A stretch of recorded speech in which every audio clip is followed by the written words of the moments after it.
Logic says that for a ship to move as fast as possible, you should have a bow that is as sharp as possible, yet when you look at different ship designs, you'll notice that all of their bows are different. Some are fine and sharp, while others are what can only be described as dumpy.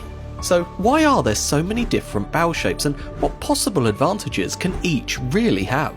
A few months ago, I released a video about the RMS Empress of Ireland, where the observant among you will have noticed the shapes of the bows of the two vessels. The Empress, as a classic ocean liner, had a straight bow which, when viewed from above, tapers in from approximately the bridge position. The idea is that it's sharp enough to cut through the water, yet it still gives sufficient width to the hull at a reasonable distance, partly for space for passengers, but mainly for buoyancy and stability. You see, if the hull was really long and thin, it would need to sit so much deeper in the water to be able to support the weight of the passengers and cargo. Not only that, but you would lose the ability to rely on form stability to keep the ship upright, meaning that you would need a massive great weight low down to keep the ship stable. This is what the old sailing ships had to do. Their rounded hulls couldn't provide the same degree of form stability, so they were supplemented with ballast in their keels. Anyway, we've now established that the bow of a ship has to be a compromise between sharpness, to reduce drag, and width, to increase capacity and stability, but what about its side profile?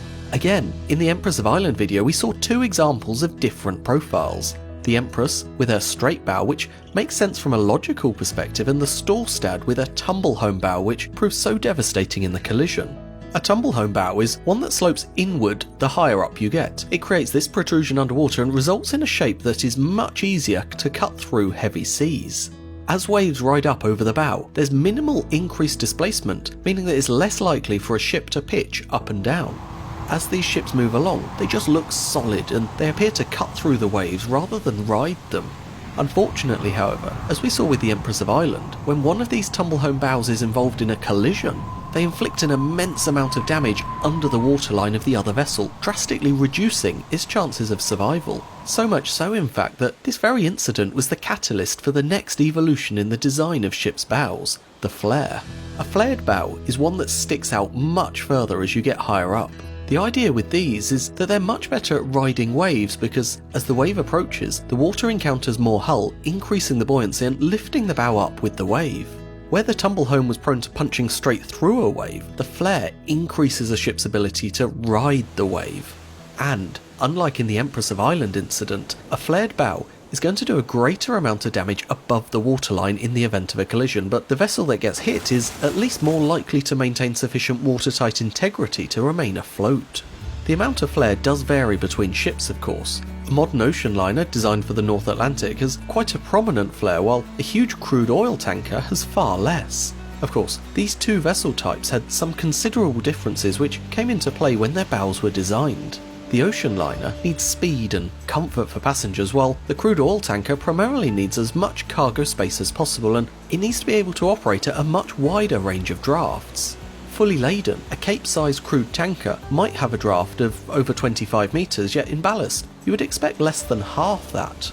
Any flaring of the bow could only occur on the part above the fully laden waterline, which, given the density of the cargo, is not going to leave much hull available. Compare that to, say, this car carrier, and you can see what's possible when the cargo is much lighter. There is so much hull above the water that you have space to not only create the flare, but also to build multiple decks of superstructure high above the waterline to protect the cargo. In this particular case, the flare of the bow is necessary to maximise the cargo carrying capacity. Without it, you'd be limited to the footprint of the underwater hull.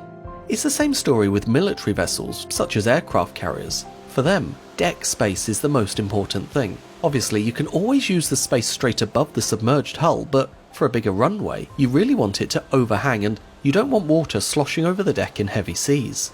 The flare at the bow accomplishes both, protecting the larger deck space by allowing the ship itself to ride up and over large waves. When it comes to destroyers, however, the priority can shift. They don't need lots of space above the waterline. In fact, they benefit from less superstructure because it reduces their radar cross-sectional area, reducing how visible they are on other vessels' radar screens. Size is only one element, of course, because the tumble-home hull also has the advantage of angles. All those sharp lines and upward-facing sections mean that any radar pulses that strike the hull are going to be deflected up into the sky, so they won't bounce back to the radar they came from. A flared bow, on the other hand, would tend to bounce the pulse back towards the surface of the water, increasing the chance of it propagating back to the enemy radar.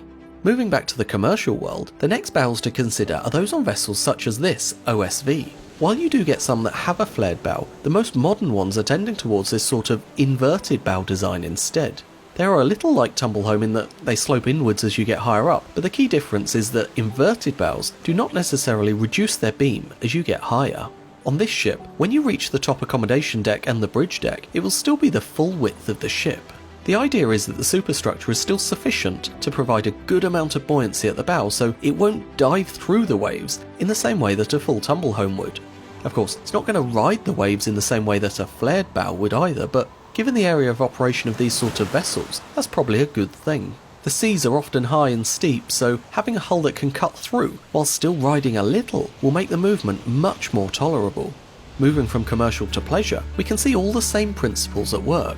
I've seen small yachts with straight or plumb bows, and I've also seen them with raked or a bit like flared bows, just with less curves. The rake allows more space in the hull and better sailing in some conditions, while the plumb bow is better at reducing pitching, which is the up and down movement of a vessel. When we get smaller still into the realm of ribs and speedboats, the shape of the bow itself is less important as you're more interested in the overall shape of the hull. You need the bow to work with the hull to allow the boat to reach such a speed that it can start to plane. It lifts up out of the water and starts skidding along the surface rather than needing to cut through. The same story applies to hydrofoils, where the bow is only there to get the hull up to a sufficient speed for the foils to lift it out of the water. Going the other way, under the water, we get a completely different design again.